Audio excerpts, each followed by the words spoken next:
ज्या जागांवर आमची ताकदच नाही त्या जागा आम्हाला मिळाल्यात.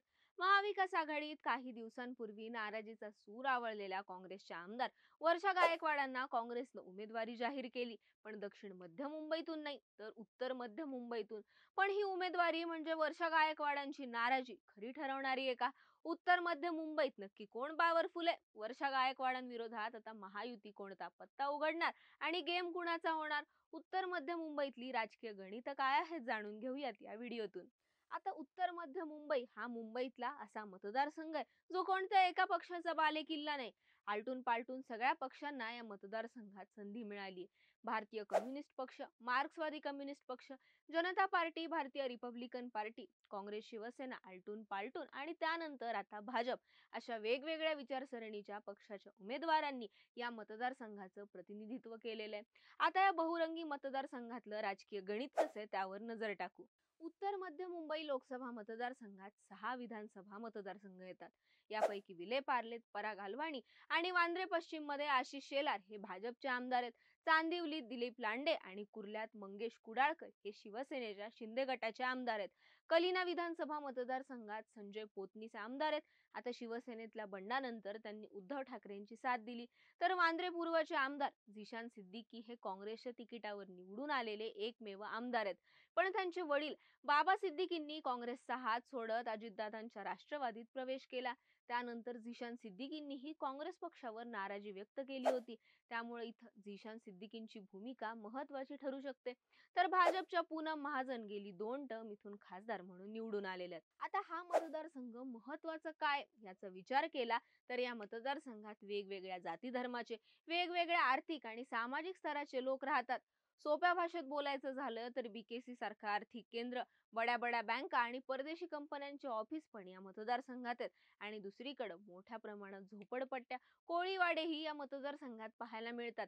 त्यामुळे या मतदारसंघात बाजी मारणं म्हणजे समाजातल्या वेगवेगळ्या स्तरांच्या मतदारांना आपल्या बाजूने वळवणं. आता असा हा उत्तर मध्य मुंबईचा लोकसभा मतदारसंघ. आता इथं महायुतीकडून मात्र अजून उमेदवार जाहीर करण्यात आलेला नाही.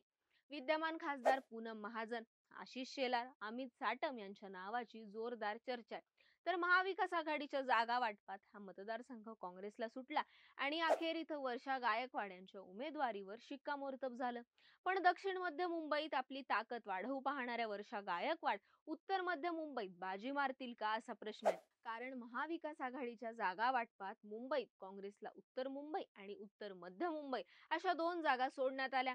यात उत्तर मध्य मुंबईतून वर्षा गायकवाडांना उमेदवारी देण्यातही आली आहे.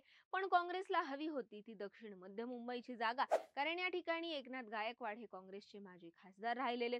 त्यामुळे दक्षिण मध्य मुंबई ही जागा काँग्रेससाठी अनुकूल होती. शिवाय वर्षा गायकवाडच या जागेसाठी जास्त इच्छुक होत्या. राहुल गांधींची मुंबईत यात्रा आली होती तेव्हा धारावीतून सर्वात जास्त प्रतिसाद मिळाला होता. दक्षिण मध्य मुंबईसाठी काँग्रेस आग्रही होती. पण काँग्रेसची इथं ताकद असतानाही ही जागा ठाकरे गटाला सुटली. पण दुसरीकडे काँग्रेसमधली नाराजी मात्र वाढल्याचं पाहायला मिळालं होतं. आता दक्षिण मध्य मुंबईची जागा काँग्रेसच्या हातून गेल्यावर नाराज वर्षा गायकवाड यांनी काँग्रेसचे सचिव के.सी. वेणुगोपाल यांच्याशी फोनवरून चर्चा केली आणि आपली नाराजी कळवली होती. ज्या जागांवर आम्ही निवडून येऊ शकतो त्या जागा आम्हाला मिळालेल्या नाहीत. ज्या जागांवर आमची ताकद नाही अशा जागा देण्यात आल्याची तक्रार वर्षा गायकवाड यांची होती. मात्र या गोष्टीचाही काही फरक पडला नाही आणि शेवटी वर्षा गायकवाड यांना उमेदवारी मिळाली ती उत्तर मध्य मुंबईत. आता आपण आधी बोलल्याप्रमाणे इथं कागदावर महायुतीची ताकद जास्त दिसते आणि काँग्रेसचा इथे एकमेव आमदार आहे ते म्हणजे झिशान सिद्दीकी. पण बाबा सिद्दीकींचं राष्ट्रवादीत जाणं, मुंबई युवक काँग्रेसच्या अध्यक्षपदावरून झिशान सिद्दीकींची हकालपट्टी यामुळे त्यांची मदत त्यांना निवडणुकीत कितपत होऊ शकते यावर शंकाच आहे.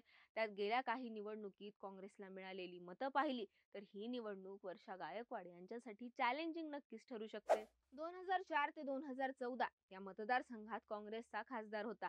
पण 2014ला मोदी लाटेत काँग्रेसच्या प्रिया दत्त यांचा पराभव झाला आणि भाजपचे दिवंगत नेते प्रमोद महाजन यांच्या कन्या पूनम महाजन इथून विजयी झाल्या. त्यानंतर 2019 मध्येही त्यांनी आपली खासदारकी कायम ठेवली.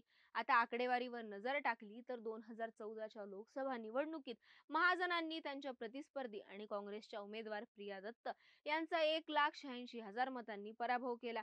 यामुळे त्यांना राष्ट्रीय पातळीवर ओळख मिळाली.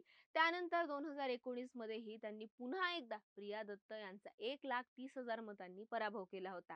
2014च्या पराभवानंतर प्रिया दत्त 2019ला इथून निवडणूक लढवण्यासाठी तयार नव्हत्या. पण पक्षश्रेष्ठींच्या आदेशामुळे त्या तयार झाल्या. पण पूनम महाजनांकडून त्यांचा दुसऱ्यांदा पराभव झाला. त्यामुळे यंदा प्रिया दत्त निवडणूक लढवणार नाहीत हे स्पष्ट होतं आणि त्यामुळे काँग्रेसकडे उत्तर मध्य मुंबईत यंदा उमेदवारच नव्हता. अखेर दक्षिण मध्य मुंबईसाठी इच्छुक असणाऱ्या वर्षा गायकवाडांना या मतदारसंघातून उमेदवारी देण्यात आली आहे. आता सध्याच्या घडीला या मतदारसंघात काँग्रेसची ताकद कमी असली तरी शिवसेनेतल्या बंडानंतर इथं उद्धव ठाकरेंसाठी मात्र सहानुभूती पाहायला मिळते. आता सहानुभूतीचं मतात रूपांतर झालं तरच याचा फायदा वर्षा गायकवाड यांना होऊ शकतो. आता वर्षा गायकवाड यांना उमेदवारी जाहीर झाल्यानंतर त्यांना खासदार करूनच दिल्लीला पाठवणार असं सुतोवाच उद्धव ठाकरेंनी केलाय. पण उत्तर मध्य मुंबई लोकसभा मतदारसंघातली एकंदर राजकीय परिस्थिती बघता महायुतीच्या उमेदवारावरही अनेक राजकीय गणितं अवलंबून आहेत. पण याबद्दल तुम्हाला काय वाटतं? या निवडणुकीत वर्षा गायकवाड बाजी मारणार का? तुमच्या प्रतिक्रिया कमेंट बॉक्समध्ये आवर्जून कळवा.